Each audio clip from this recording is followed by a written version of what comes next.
had half of mine to come out. In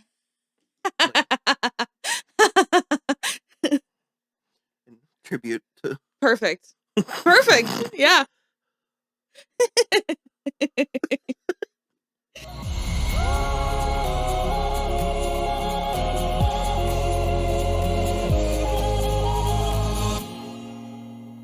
Do we think there's going to be a second nomination? Probably a second nomination. Yeah. I think Aubrey Plaza. That was a very subtle performance. Also, dark horse Megan Fahey for me. She's a big takeaway. I'm obsessed with her. Yeah. I think she's so fantastic. She just did Seth Meyers, and it was her first late night. Yeah. I love that. Hello, everybody. I'm Will. And I'm Kristen. And this is So I'm Watching the White Lotus, Season 2, Episode 7. Arrivederci. I did love it. Yeah. Oh, Did you love it? Yeah. I actually, so we were watching this one in real time, which meant that I was more exposed to theories, fan theories and stuff. And I don't love that because I just found it took some of the edge away. Like, I think had I been able to just watch this like I did the first one in a binge, I don't think I would have picked up on half of the stuff. And so it did detract a little bit from me. And even though large amounts of the theories were true, it wasn't entirely. No one that I saw completely cracked. There's also...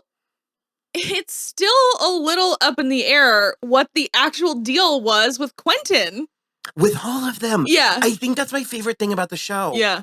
And this is probably my favorite show of the year, this year. It was very good. It is going to go on my list now that I waited until, because I was like, if it really beefs the finale, I'm not going to put it on, but I'll probably put it on my list. And this doesn't work for some people watching the show, but it totally worked for me how much of it we don't actually know.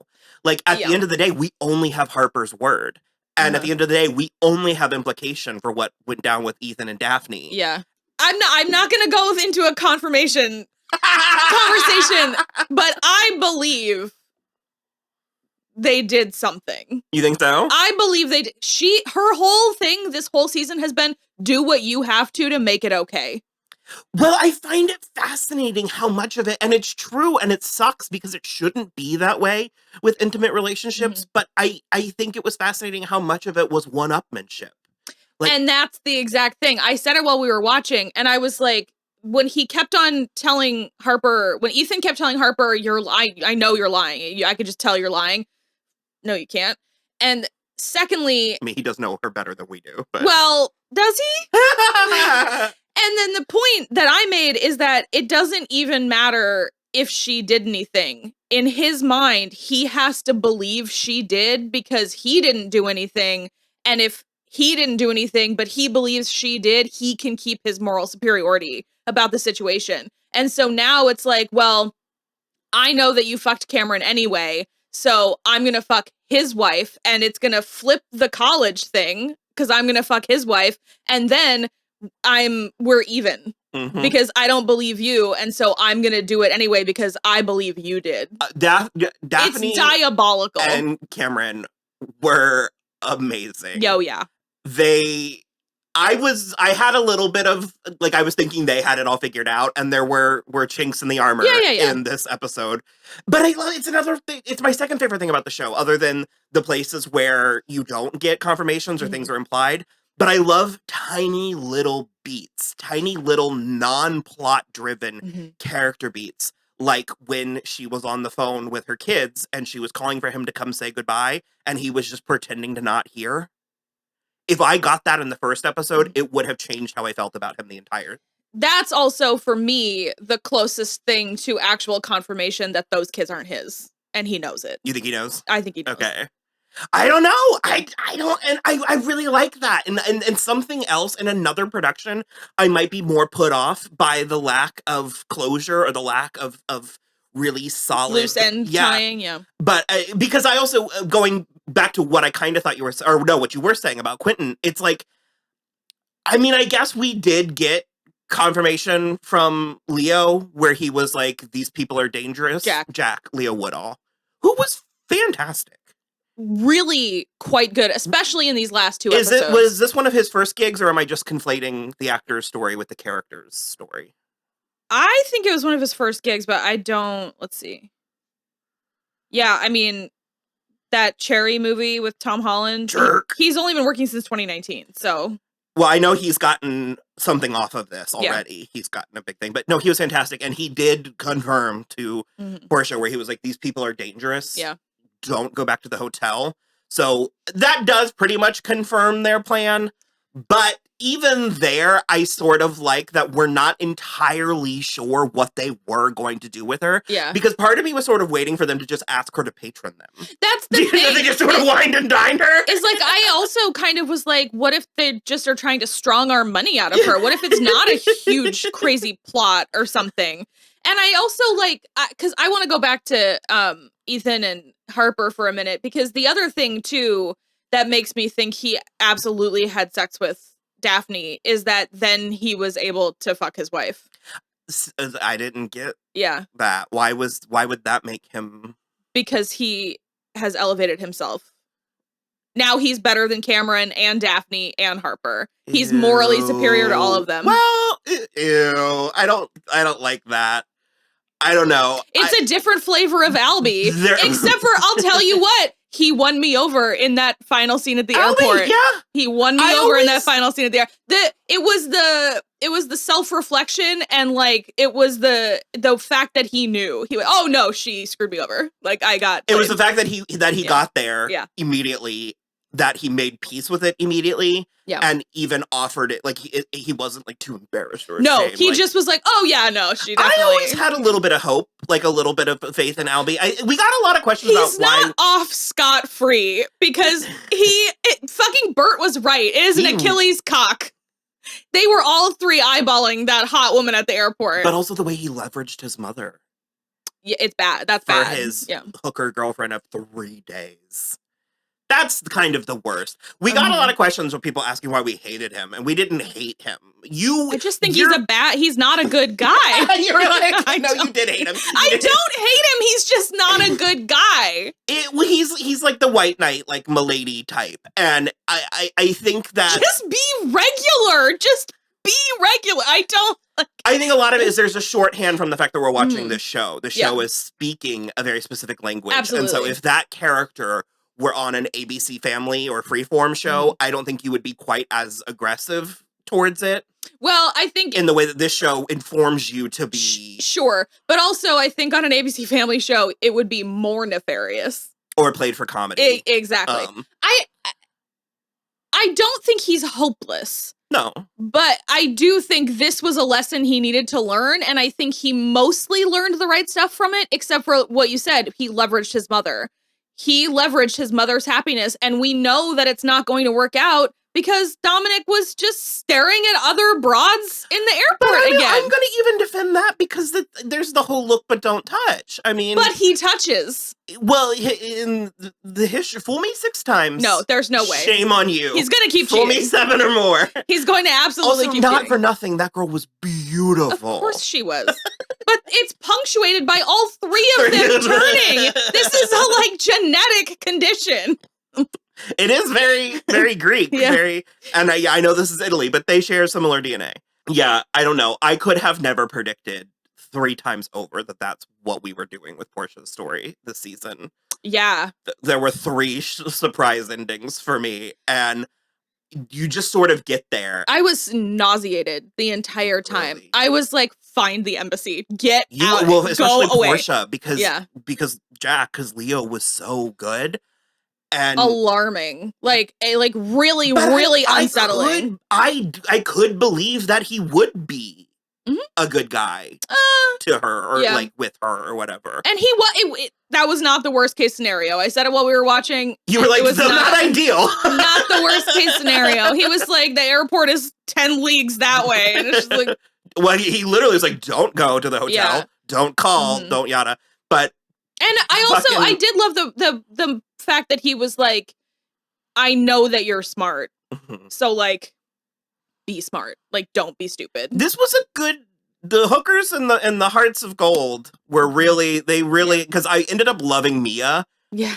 And I also like that, like, Valentina got a little bit, like... Okay. I'm obsessed with how her story ended, because I thought she was gonna get butthurt again when Mia was like, I'll have to introduce you to, like, an actual lesbian, because, like, I had fun, but, like, I'm not an actual lesbian. And you see her face fall for, like, just a minute, and then she's like, no, okay. Like, and just yeah, considering where we start, fun. I love that she's going to be... And that's... Because I said that in the first episode, where I was like, why is she so... I mean, I know why she was so hostile to them, but I was sort of like, couldn't they be like... They're clearly... I can provide you with the company of... They're also clearly cahooting with the Bellman, because those were the two boys. And so I do just love that she didn't balk, and she also didn't take away the singing gig from Mia. I really am into it. And then she also wasn't mean to Isabella and Rocco. She just was like, I'm glad you're back. Like, it's nice to have you back. And it was like the character growth. And it was such a, like, minor... she was in every episode, but she was a pretty minor character in the scheme of, like, the drama. I would... sure. Yeah. I think she's the main... She was fantastic. She was absolutely... And also, keeping it tight. Her ass in that opening scene. Unbelievable. But no, I love that. And just that shot after Portia and Alby sort of meet back up at the airport, and then the smash cut to Mia and Lucia just, like, living their best lives. I love that for them. I love that for them so much. And I also think what I find fascinating about Portia is, like, she's like, she flew too close to the sun. And she's like, you're stable. Let me have your phone number. But I like the notion that, considering how dread infused the show was, that there was a sense of growth for a lot of the characters. And it seems like maybe she heeded and or even learned some of these lessons. And I really, Haley Lou Richardson, everybody was fantastic, but how she played the news that Tanya was most likely dead. And it was very fascinating. Jennifer Coolidge, unreal. It just is so good. And because again, I'm not convinced. I mean, I could be convinced. I'm not unconvinced, but I'm not fully convinced that they were actually going to kill her. I'm with you. You know what I mean? I think it is ambiguous, but I do believe it. I do believe that what we think was going down is what went down. Yeah. And I also love it. It's something. It's a trope or a theme that I really love in stories, because we're so used to sensationalized storytelling in superhero movies and action movies and stuff. And it goes back to that one True Blood episode that I think is so funny, when Sarah Newland has to kill that woman. And it's like, it's just showing that it's actually difficult to kill another person. And so even just like Tanya figuring out, like, in the moment how the gun works, managing to shoot them, and then her trying to jump onto the boat.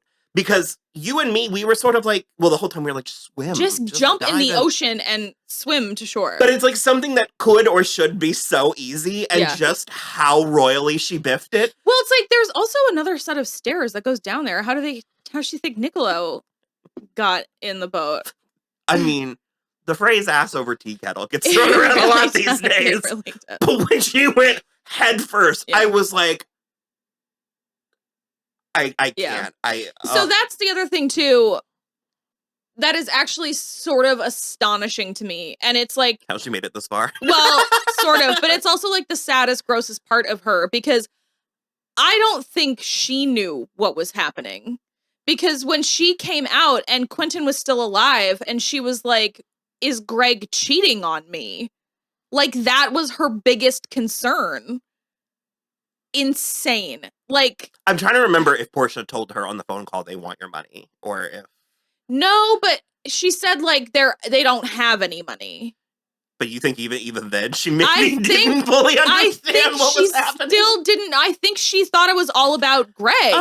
I think that's wild. And I think it also is kind of like a hilarious justice for Natasha Rothwell's character. Poetic. That, like, she doesn't even... This was very operatic. Yeah, it doesn't even have any... She has no idea the scope or the consequence of what it has actually happened to her.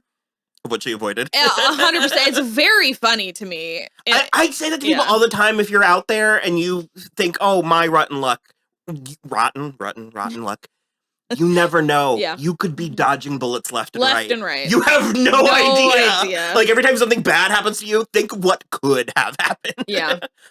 No, because that's very funny that Natasha Rothwell, you're right, that she will go the rest of her life thinking that she was wronged there and never realize the gift she was. Well, not even that. I think it's more... Could you imagine if she was Portia in this? Well, sure, but I think it's more justice for her in the sense that, like, Jennifer Coolidge or Tanya because she's screwed. So...